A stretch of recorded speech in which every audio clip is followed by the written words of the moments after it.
Mesdames et messieurs, bonsoir et bienvenue dans Planète Santé. Le ministre de la Santé, Benjamin Rumpati, a installé jeudi 4 mars 2021 les membres du conseil d'administration du service d'aide médicale d'urgence du Bénin, SAMU Bénin. Le chantier de réforme profonde et complète du service d'aide médicale d'urgence du Bénin, SAMU Bénin, est définitivement amorcé. Avec l'installation des membres du conseil d'administration, les lignes devront véritablement bouger les prochains jours. C'est en tout cas le vœu du ministre de la Santé qui a tracé les grandes orientations au cours de la séance d'installation des membres. Au terme, la réforme enclenchée devra permettre de redorer le blason de la structure et en donner une envergure plus grande. Au cours de son intervention, Benjamin Rumpati est revenu sur les attentes du gouvernement sur le plan de l'amélioration de l'offre de soins préhospitaliers. L'urgence, selon lui, est de doter la structure d'un plan de travail composé d'un plan d'urgence qui soit un ensemble de réponses rapides à apporter aux besoins pressants de la structure. Toujours au Bénin, la République fédérale d'Allemagne, à travers la GIZ, ne marchande pas son soutien au Bénin dans le cadre de la riposte à la Covid-19 ce mardi 2 mars. Elle vient de mettre à sa disposition des matériels de laboratoire composés de 600 kits de diagnostic pour la détection de Covid-19 et 60 kits de diagnostic pour la confirmation de Covid-19 et 660 enzymes pour le test de détection moléculaire, ce qui permettra d'effectuer des tests sur environ 60 000 échantillons, d'un montant global d'environ 100 millions de francs CFA, ce dont permettra de rendre disponibles des informations fiables sur la gestion de la pandémie au Bénin.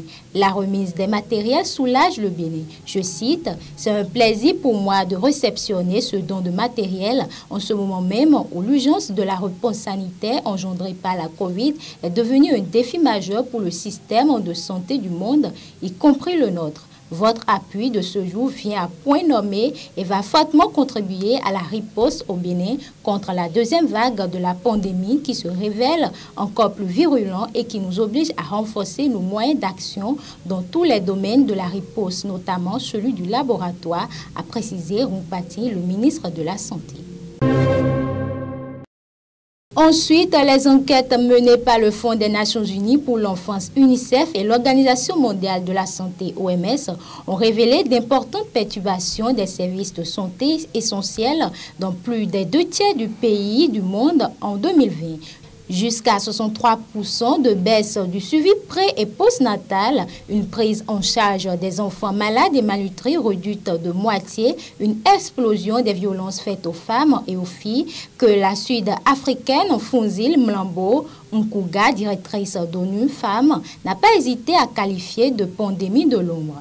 En 30 ans, la santé maternelle et infantile a pourtant connu des avancées considérables dans le monde.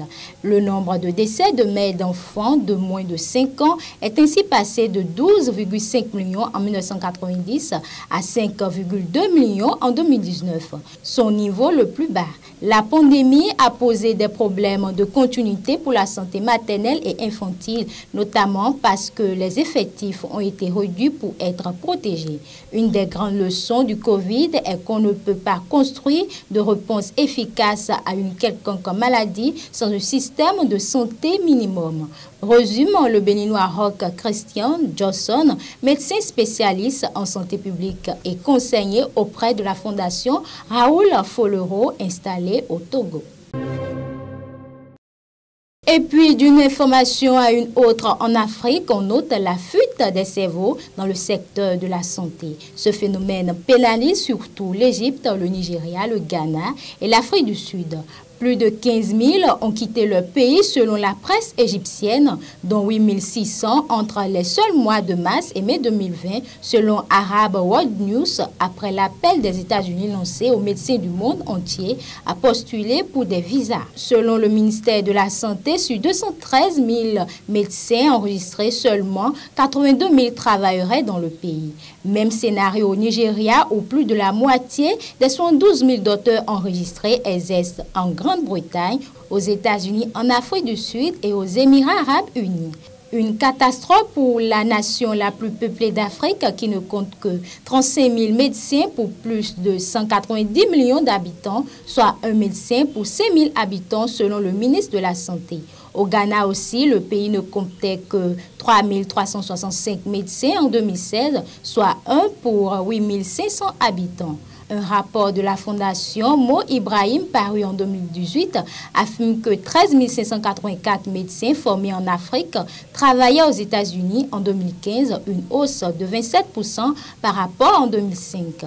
L'écrasante majorité, 86% de ces professionnels, vient de 4 pays, Égypte, Ghana, Nigeria et Afrique du Sud. Selon le même rapport, les États-Unis, la Grande-Bretagne, l'Australie et le Canada auraient ainsi économisé 4,6 milliards de dollars en formation depuis 2010 sur le dos des universités de médecine africaines.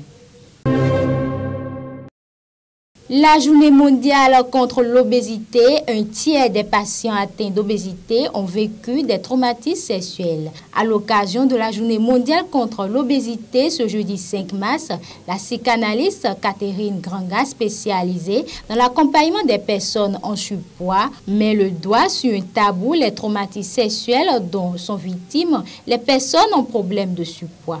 Un certain nombre trouvent comme solution la prise de poids parce que du coup, elles ne sont plus dans les critères de désirabilité qu'une société caricature comme la désirabilité du corps des femmes. Selon ces dits, considérer l'obésité uniquement sous l'angle de la médecine serait une grave erreur, car lorsqu'il a une prise de poids rapide, ce serait important de s'inquiéter sur ce qui la motive. Mesdames et messieurs, nous sommes donc à la fin de Planète Santé. Merci de l'avoir suivi et bonne suite de programme sur ISN 24 Télévision.